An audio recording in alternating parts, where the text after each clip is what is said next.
à chaque fois que je lis ça, dans un contexte souvent syndical, c'est comme si le message, le sous-texte, c'est faut punir ces jeunes-là, Mmh. quitte à les exclure avec une exclusion à la maison ou comment on appelle ça, une retenue à la maison. Là. Donc, les priver d'école pendant 1 jour, 2 jours, 3 jours, comme si ça allait régler le problème et la punition comme étant une façon d'amener un changement de comportement. Est-ce que tu y crois?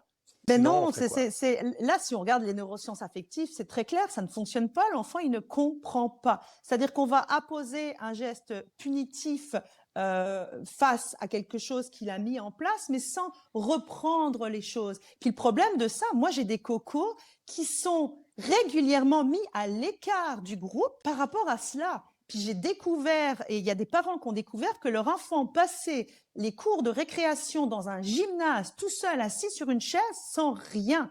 Qu'est-ce que tu veux Wow. qu'ils comprennent? Ça a duré des semaines et des semaines et des semaines avant que le gamin puisse le dire. C'est-à-dire que lui passait donc son temps tout seul, puis un adulte venait le voir des fois en disant « Est-ce que tu as compris ?» Puis après, on le remet en classe avec le groupe et on s'étonne qu'il répète encore une fois.